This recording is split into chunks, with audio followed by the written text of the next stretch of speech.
Olá, meu nome é Aline Vaz, sou professora e pesquisadora e eu fui convidada para falar sobre microbiota intestinal, muito além do intestino.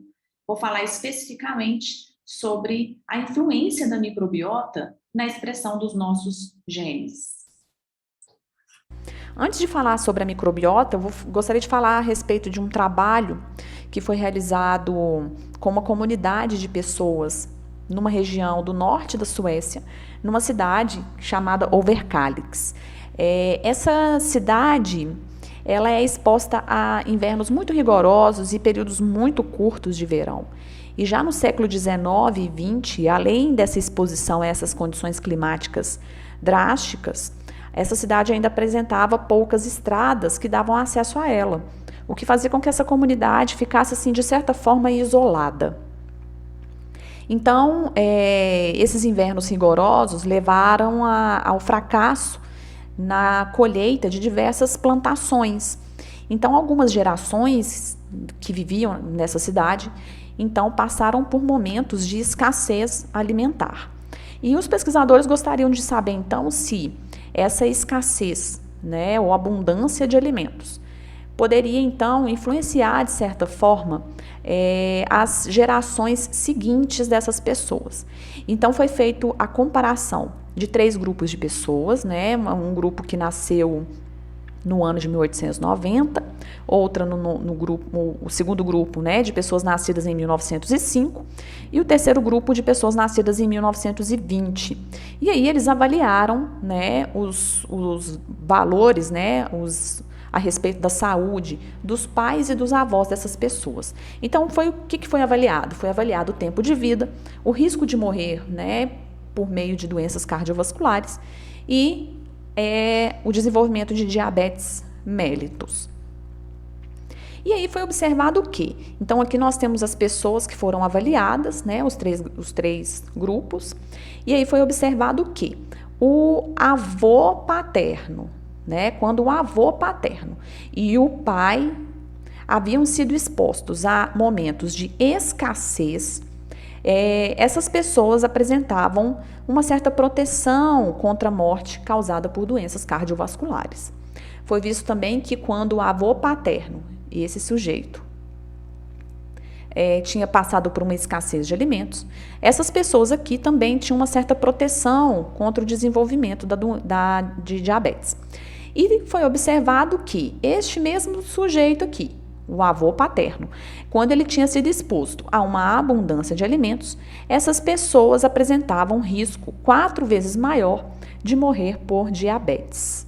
E aí, gente, outros estudos com modelos animais já observaram esse mesmo padrão de transmissão, né, para as descendências de alguns determinados padrões baseados, então, na dieta. Então, aqui a gente tem um exemplo de um experimento realizado com camundongos. Então, um grupo de camundongos foi submetido a uma dieta normal e um outro grupo a uma dieta hipoproteica. Então, esses aqui todos eram animais machos. Eles, então, cruzaram com fêmeas que foram, então, expostas a uma dieta normal. Então, logo após esse processo, né, de cópula aqui, né, com as fêmeas, o macho ele foi então separado, né, ele não teve contato nenhum com a prole. E aí a prole desses animais, né, que foram submetidos a uma dieta hipoproteica, foi observado então um aumento da expressão de genes relacionados com o metabolismo de lipídios e de colesterol e consequentemente, né, uma redução dos níveis de colesterol nesses ratinhos. Então, outro estudo também foi feito, só que agora com uma dieta hiperlipídica e, consequentemente, esse grupo de animais aqui, machos, eles tinham um aumento de peso, né, devido a essa dieta hiperlipídica, cruzaram com as fêmeas, depois eles foram separados e aí eles não tiveram influência nenhuma sobre a prole, né, a não ser a doação do material genético. E foi observado, então, que esses camundongos aqui, né, os filhos, apresentavam, então, intolerância à glicose, comprometimento da secreção de insulina e teve alguma alteração na expressão dos genes envolvidos na secreção de insulina. Então, para a gente entender como que ocorre, né? Por que a gente tem, então, a influência da dieta, né, sobre a expressão dos genes? A gente tem que entender, então, como que ocorre o padrão de expressão gênica. Então, o nosso material genético, ele está lá no núcleo das nossas células. E ele, para ele se manter no nosso núcleo, ele, então, passa por diversos processos de compactação. Então, aqui a gente tem a dupla fita de DNA, né? Então, essa dupla fita de DNA, ela se enrola sobre moléculas que a gente chama histonas, que são essas moléculas aqui, ó. Aqui tá errado. São essas moléculas. Então, o material genético se enrola, né, sobre essas moléculas de histona, depois elas sofrem vários processos de compactação, até dar origem ao cromossomo mitótico metafásico, que é quando o cromossomo apresenta o seu maior grau de compactação. Para a gente, então, expressar os genes presentes lá no nosso material genético, a RNA polimerase, os fatores de transcrição, tem que conseguir acessar esse material genético. Quando a gente está com o material genético compactado, esse acesso se torna difícil. Então, para que a gente consiga, para que essas proteínas consigam acessar o material genético, a gente tem, então, que permitir esse acesso. O que acontece na prática, né? Essas moléculas, as histonas, quando elas estão com esses grupos acetil associados, elas vão fazer com que, então, ocorra um maior acesso dos fatores de transcrição e da RNA polimerase ao material genético. Para quê? Para que ocorra a transcrição.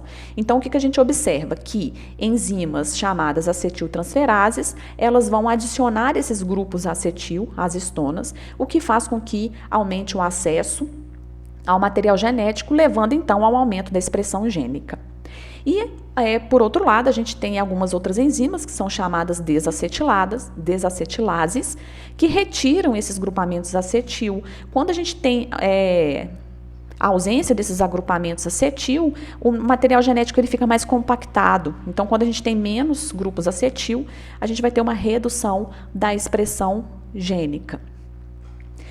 Outra coisa que acontece também é que quando a gente quando a gente consegue acessar o nosso material genético, aqui a gente então tem uma fita de DNA representando, a gente vai expressar um determinado gene, todos os genes vão apresentar então, né, uma região promotora. Então, os fatores de transcrição e a RNA polimerase tem que se ligar a essa região promotora primeiro, tem que ter esse reconhecimento inicial, para depois ela conseguir fazer a transcrição do material genético que está aqui logo em seguida. E aí o que acontece é que a RNA polimerase e os fatores de transcrição têm que conseguir se ligar nessa região.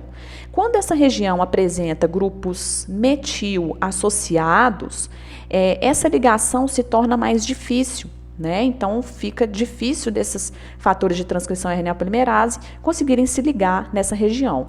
Esses grupos metil, eles são então adicionados a essas regiões promotoras por meio da ação de algumas enzimas, como, por exemplo, a enzima chamada metiltransferase.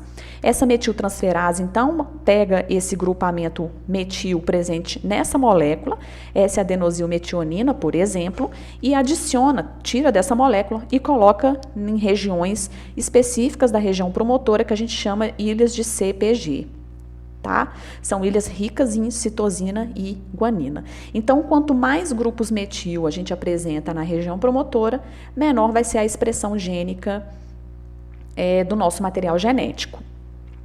E aí, onde que entra, né, a influência dos nutrientes com esse processo de metilação ou não do DNA? Então, olha só. Nós temos aqui, né, como fonte de grupos metil, né, a colina, que depois se transforma em betaína e gera a homocisteína. A homocisteína, então, transfere esse grupo e se transforma em metionina e depois dá origem a S-adenosilmetionina, que é aquela molécula que eu falei para vocês, que é a doadora de grupos metil, que vão ser, né, inseridos na região promotora do material genético e vão, então, impedir a expressão desses genes.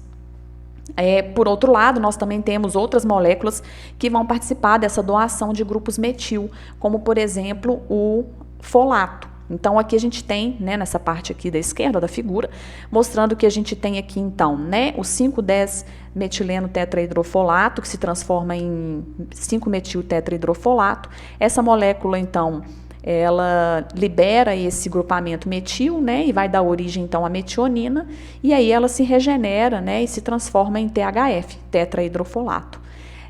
Então, essa molécula ela é importante doadora de grupo metil para a homocisteína se transformar em metionina. Então, aqui é importante a gente ressaltar que, na ausência, né, dessas moléculas doadoras, como, por exemplo, 5-metil tetrahidrofolato ou a colina, a gente vai ter, então, uma redução da concentração desta molécula, do SAM, né? Porque se a gente não tem o grupo metil, não vai ser formado essa molécula. Se a gente não tem, então, a formação dessa molécula, a gente não vai ter, então, o processo de metilação do DNA. Quanto menor, então, esse processo de metilação do DNA, é como se a gente conseguisse aumentar a expressão de vários genes. Então, já tem sido observado, por exemplo, que a deficiência dessas substâncias, como por exemplo do 5-MTHF, pode gerar então carcinogênese gástrica, e a deficiência de colina pode levar também à transformação de proto-oncogenes em oncogenes. O que é um proto-oncogene? Um proto-oncogene são grupos de genes que vão codificar proteínas importantes, então, para controlar o ciclo celular, né? Então, ele controla os processos de mitose das células. Então, quando esses genes sofrem uma mutação ou quando eles passam por esse processo, por exemplo, de retirada desses grupos metil, eles vão passar por um processo de superexpressão. Quando eles estão, então, expressando, né? Quando eles estão superexpressando essas proteínas, eles se transformam, então, em oncogenes. Então, quando eles se transformam em oncogenes, essas células, então, elas vão perder essa capacidade de controlar o ciclo celular e vão se multiplicar, né, de forma descontrolada, né, levando, então, ao desenvolvimento de câncer. Um outro exemplo da função do folato nas células, essas células, a gente tem aqui a forma ativa, né, do folato, metiltetrahidrofolato. Esse metiltetrahidrofolato, ele vai passar por toda aquela via de doação do grupo metil, que vai então ser responsável aqui, ó, nessa parte aqui do ciclo, a gente está tendo então a transferência de um grupo metil desta molécula, que é o monofosfato de desoxiuridina, e aí uma vez que ele recebe esse grupo metil, né, ele se transforma em monofosfato de timidina. Essa molécula, então, depois ela vai dar origem à timina, que vai ser importante no processo do ciclo celular. Então, vamos lembrar do ciclo celular. Uma célula, quando vai fazer a mitose, inicialmente ela faz a intérfase, e na intérfase, na parte inicial da intérfase, ela então aumenta o seu volume citoplasmático, então fica uma célula muito grande. E depois é seguido então o processo de duplicação do material genético, seguido então pela mitose, pelo processo de separação e geração de duas células. Quando a gente tem então, né, uma deficiência de folato, a gente vai ter, então, a intérfase comprometida. A gente vai ter, então, o processo de formação de uma nova fita de DNA comprometida. Só que, como eu falei para vocês, antes desse material genético ser duplicado, a célula já aumentou de tamanho. Então, a célula aumentou de tamanho, quando chega na parte da duplicação, ela não duplica e ela paralisa. Resultado disso, nós não vamos ter, então, comprometimento, né, da divisão celular, nós não vamos ter, então, a multiplicação celular, e, além disso, essa célula que entrou nesse processo de intérfase fica maior do que o normal. Então, quando a gente observa, por exemplo, deficiência de folato, dependendo do grau de deficiência e do tempo em que ocorre essa deficiência, nós vamos ter, por exemplo, o desenvolvimento de determinadas anemias. Então, a gente sabe que os eritrócitos, né, tem um tempo de meia-vida aí de 120 dias, mais ou menos. A cada 120 dias a gente tem, né, a produção de novos, a gente tem produção de novos eritrócitos continuamente, né? Um eritrócito dura aí em torno de 120 dias. Então, o que a gente observa na prática? que na deficiência de folato a gente vai ter então o desenvolvimento de eritrócitos que ficam maiores do que o normal, o que leva ao desenvolvimento, por exemplo, de anemia megaloblástica, né, ou anemia macrocítica. Quando a gente faz o esfregaço e vê o esfregaço sanguíneo dessa pessoa, a gente vai ver, então, eritrócitos muito maiores do que o normal. Outra coisa que eu gostaria de ressaltar aqui é que, para essa via de biossíntese aqui, né, de doação do grupo metil, para que tudo isso aconteça, a gente também precisa de vitamina B12. E de onde que a gente obtém a colina, né? Então, quando a gente observa lá aqueles grupos doadores de grupo metil, nós temos então várias fontes, as carnes, né, ovos e várias fontes de vegetais, né? Então, a gente tem amêndoa, noz, brócolis, repolho, aspargo, banana, kiwi, pêssegos e morangos, né? E de onde que a gente obtém o folato? Nós temos aqui, por exemplo, o fígado, o ovo, e temos também as fontes de origem vegetal, né? Soja, feijão, couve e leguminosas. E aí entra, né, vou começar então a introduzir o papel dos micro-organismos nesse processo todo. Micro-organismos também são muito importantes como produtores de folato. E como que esses micro-organismos produzem esse folato, né? Então, a biossíntese do folato envolve uma série de reações em que vão, então, dar origem ao THF, que é o cofator biologicamente ativo. A gente tem, então, aqui uma via de biossíntese que a via toda de biossíntese ela é realizada por poucos micro-organismos. Em geral, a gente tem micro-organismos que realizam uma determinada parte, né, e a gente precisa suplementar com outros substratos para que essa via siga. Então, por exemplo, a gente tem aqui todas essas espécies, né, de Lactococcus plantarum, Lactis, Sakei, Delbruck, Reuteri, Euvéticos e fermento, são capazes, né, de produzir o DHPPP, e a gente tem que suplementar com PABA para que, então, tenha o término, né, dessa via de biossíntese. Já algumas plantas, né, e bactérias, como, por exemplo, Lactobacillus plantarum, Lactococcus e Streptococcus, vão ter somente essa via de biossíntese. Vão sintetizar as enzimas somente para a produção do PABA. Então, neste caso aqui, né, elas podem, por exemplo, serem doadoras desse substrato, né, para que outras espécies consigam transformar e produzir o THF. Agora, as espécies Lactobacillus lactis e Thermophilus, elas foram espécies muito interessantes que se mostraram, então, produtoras do THF, e não basta somente produzir, né? Essas espécies, elas têm que produzir, armazenar e secretar. E uma vez que ela é secretada, nós temos a absorção, né, desse THF. Então, nós temos aqui como que ocorre a absorção, né, do folato. Nós temos aqui, então, o folato ele pode ser chamado de vitamina B9, né, ou ácido pteroil glutâmico, e a forma sintética a gente chama, então, de ácido fólico. Então, nós temos aqui, né, a obtenção do folato a partir da alimentação. Lembrando que a gente inclui, então, aqui folato obtido a partir dos nutrientes dos alimentos e também a partir dos micro-organismos presentes lá no trato gastrointestinal. O folato natural, ele é absorvido, nós temos um receptor aqui na superfície dos enterócitos, ele é absorvido, né, e ele já se encontra nessa forma, que é a forma metabolicamente ativa, que é chamada 5-metil-tetrahidrofolato.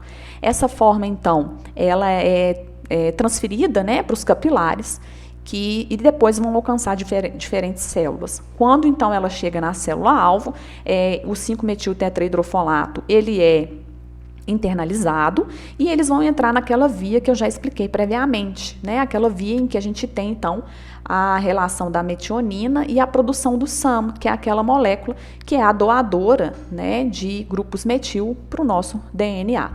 Agora, quando a gente tem a forma sintética, né, o ácido fólico, ele passa por difusão passiva aqui pela superfície do enterócito, só que para ele se tornar metabolicamente ativo, ele tem que passar por uma série de etapas.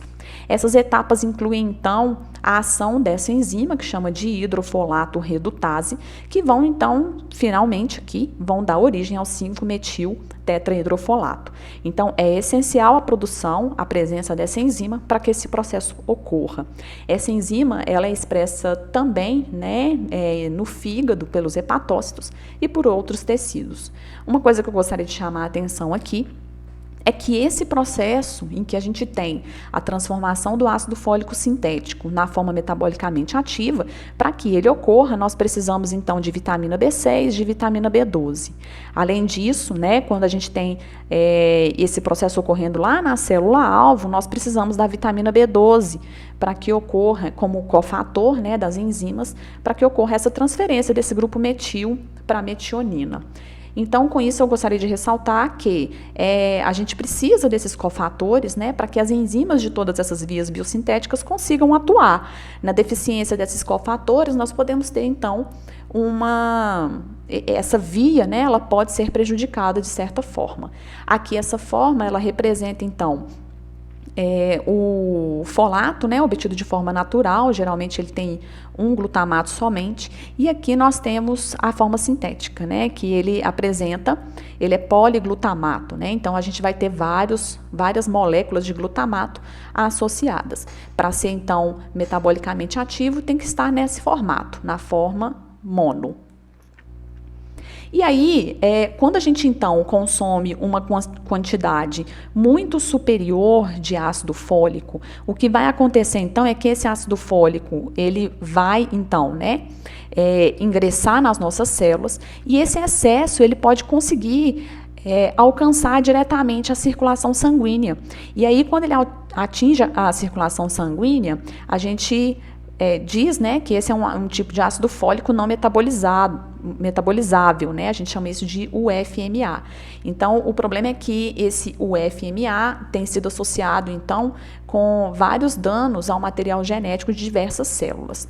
Esse 5-metil tetrahidrofolato, que eu falei para vocês no slide anterior, quando alcança o sistema circulatório, ele vai também, por exemplo, em direção ao fígado, e quando chega lá no fígado, ele é poliglutamado novamente, né, para servir como uma forma de armazenamento lá no fígado, e quando o nosso organismo necessita essa forma poliglutamada, ela vai então perder esses outros glutamatos associados ao folato para gerar a forma monoglutamada e depois ser lançado na corrente sanguínea, né, sistêmica e na circulação enterohepática. Uma coisa importante a ser ressaltada aqui é que algumas pessoas apresentam uma deficiência genética e não produzem essa enzima, a dihidrofolato redutase. Então, isso faz com que essas pessoas não consigam transformar esse ácido fólico na forma metabolicamente ativa. Então, essas pessoas têm uma chance maior de, então, gerar essa forma, né, esse ácido fólico não metabolizável. E principalmente quando a gente tem excesso da quantidade de ácido fólico disponível. E qual que é, então, o problema desse ácido fólico não metabolizável, né? Aqui ficou desconfigurado, me desculpa. A gente observa, então, que esse ácido fólico não metabolizável, ele diminui a capacidade citotóxica e o número de células natural killer, aumenta a produção de citocinas inflamatórias e tem sido relacionado com a redução nos valores quando a gente faz índices em testes de cognição. Então, ele tem uma influência, né, na cognição, né, no sistema nervoso central também, de forma tóxica. E aí, onde que entram os micro-organismos, né, e qual que é a relação dos micro-organismos com o desenvolvimento de determinados sintomas que possam ser prejudiciais para a gente? Então, aqui eu trouxe um trabalho em que faz a correlação do tipo de microbiota e da doença de Parkinson. A doença de Parkinson, ela é uma desordem neurológica, né? Tem uma etiologia multifatorial e é uma doença neurodegenerativa. O que se sabe é que muitos pacientes com Parkinson, em geral, eles relatam disfunções no trato gastrointestinal. E esse trabalho ele foi realizado com pessoas com Parkinson e compararam, então, a microbiota dessas pessoas com a microbiota de pessoas normais, né, que não têm Parkinson. E foi observado, então, um aumento na abundância de determinados grupos microbianos. Então, vamos lá para os resultados. Então, aqui primeiro, inicialmente, essa figura, ela demonstra, então, cada triângulo desse e bolinha representa um paciente. E aí, quando comparou-se a microbiota desses grupos, de todos os grupos, foi observado que esses pacientes todos aqui, né, que estão circulados em azul, apresentavam uma microbiota mais semelhante entre si, e esses grupos aqui, né, esses pacientes marcados em verde, apresentavam uma microbiota também parecida entre si. E aí, quando a gente estuda microbiota, né, a gente se refere aos enterótipos. Então, o enterótipo é um grupo de indivíduo que vai ter essa microbiota mais similar, né? Então, aqui a gente observa que a gente tem esses dois enterótipos. E aí foi observado uma predominância de bacteroides neste grupo e de firmicutes neste grupo. Quando a gente observa, então, a riqueza, né, gênica, a gente vai ver, então, o aumento substancial da quantidade aqui de firmicutes e de bacteroides, né? Então, esse aqui é um gráfico de box plot em que a gente vai ver, então, o padrão de distribuição aqui das abundâncias, né? Na realidade, de riqueza desses grupos microbianos. Além disso, quando foi feita uma análise mais acurada, né, para observar as espécies, quais espécies poderiam estar em um número aumentado ou reduzido, foi observado, então, que todas essas espécies aqui apresentaram, então, um aumento de abundância, tá? E, coincidentemente, essas 3 espécies aqui, elas são conhecidas como produtoras de homocisteína. Ao mesmo tempo, foi observada uma redução dessas outras espécies. E essas espécies aqui que tiveram uma abundância reduzida, elas são conhecidas como produtoras de folato. Então, aqui a gente tem 2 eventos ocorrendo, né? Uma alteração na abundância, na composição da microbiota, e em que nós temos um aumento das concentrações de bactérias, e por consequência a gente vai ter um aumento da produção e da secreção de homocisteína e uma redução da quantidade dos micro-organismos que produzem folato. Então, neste mesmo trabalho, foi feita então a comparação dos genes, né, desse microbioma, né, que foi avaliado, e foi visto também uma redução substancial na quantidade de genes envolvidos na biossíntese do folato. Interessante que esses mesmos pacientes que participaram desse trabalho, esse grupo de pesquisadores também fizeram a dosagem da quantidade de homocisteína e de folato, e foi observado, né, justamente um aumento da homocisteína e uma redução na quantidade sérica de folato. O que essa redução do folato pode ocasionar, né? Essa redução na concentração do folato, vamos lembrar lá da parte da biossíntese, né, em que a gente tem da biossíntese do SAM, em que a gente vai ter, então, a ação, né, do folato como doador de grupo metil. Quando a gente tem uma redução dessa concentração do folato, a gente aumenta a homocisteína. E aí, o aumento dessa homocisteína tem sido associado com o aumento da chance do desenvolvimento de aterosclerose, de desordens cognitivas e de neuropatias. Esses pacientes com Parkinson que fazem uso crônico de L-Dopa, por exemplo, a gente vê, né, que o SAM, que é aquela molécula doadora de metil ou a metionina, eles também podem doar o grupo metil para L-Dopa, transformando então em 3-O-metil-dopa e aumentando então a concentração, né, por consequência, da homocisteína, o que pode então levar ao desenvolvimento de todas essas características aqui que eu falei previamente. Então, o que a gente pode observar? Que a microbiota intestinal, ela pode alterar, né, o padrão de produção de determinadas substâncias, e no caso, né, que a gente está discutindo aqui, do folato, levando então a alterações sistêmicas no nosso organismo. Então, a gente observa aqui, essas espécies, né, Eubacterium, Clostridialis, Akkermansia subdoligranulum, estão associadas, então, com o aumento da concentração de homocisteína. E essas espécies aqui, né, têm sido associadas, então, né, a redução da concentração dessas espécies tem levado, então, à redução da concentração de folato. Então, a gente, por isso, né, uma das causas da gente observar a redução das concentrações séricas de folato e o aumento das concentrações séricas de homocisteína. Então, gente, como vocês podem observar, para que a gente tenha alterações epigenéticas e essas alterações são importantes, que elas vão modular a expressão de diferentes genes, nós temos que ter, então, essas moléculas doadoras de grupos metil. De onde vêm essas moléculas doadoras de grupo metil? Vem da nossa alimentação e da nossa própria microbiota. Então, a gente pode associar, sim, né, a composição da nossa microbiota a essa alteração, a essas alterações epigenéticas que podem acontecer no nosso material genético. Voltando, então, ao início da nossa apresentação, em que eu falei daquele estudo, é importante a gente ressaltar que as alterações epigenéticas, elas são passadas entre as gerações. Então, a microbiota e a alimentação, elas então podem sim influenciar o padrão de expressão gênica ao longo de diferentes gerações. Então, gostaria de agradecer a vocês. Muito obrigada.